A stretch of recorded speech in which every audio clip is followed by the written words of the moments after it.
Joining us tonight to weigh in on this and more is Jessica Anderson, Executive Director of Heritage Action for America. Jessica, great to be with you here in the studio. Great to be here. Thanks for having me. Absolutely. A lot to get to. But first off, I want to get your thoughts on the principal's position on all this.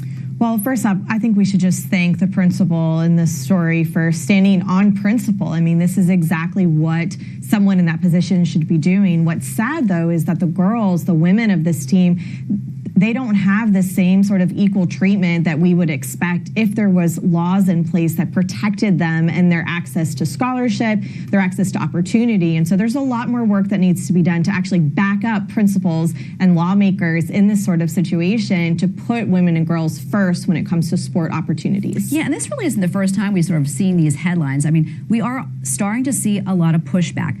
Do you think the tide is turning?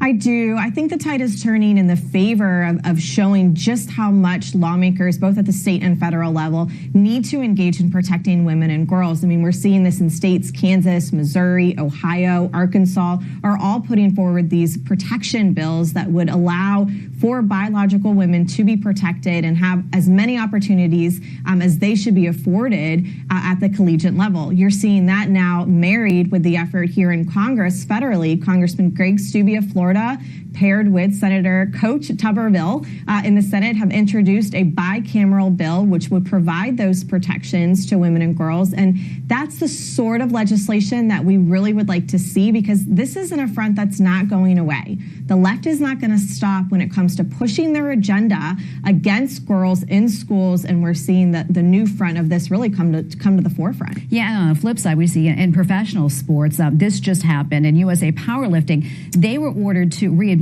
a transgender woman into the female category after a lawsuit was filed and the transgender athlete won. Your thoughts on that?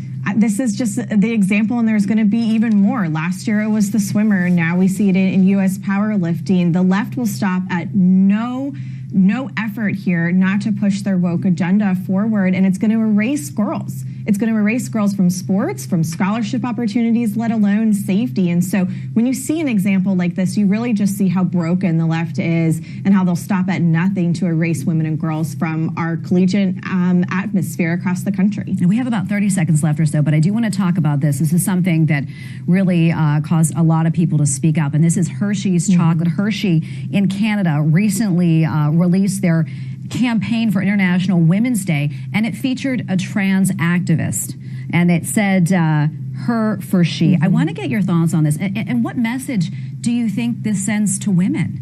Well, first off, it's the wrong message that it sends to women entirely. And what an example of something where you should see the women's rights movement, the feminists of the last 40 years, step up and champion women and girls. And where are they? They're completely silent, Tracy. They're not even involved. And that just goes to show you that this is not about supporting women. This is not about uplifting women on Women's History Month. This is about a woke, radical agenda promulgated from the left, which would erase women and girls. And unfortunately, it's permeated all aspects of society, the media, schools, athletes, and now culture. Yeah, unfortunately, we're out of time. So much more we can talk about, but this is not going away. Jessica, thank you so much for coming on. We appreciate it. Thanks for having me.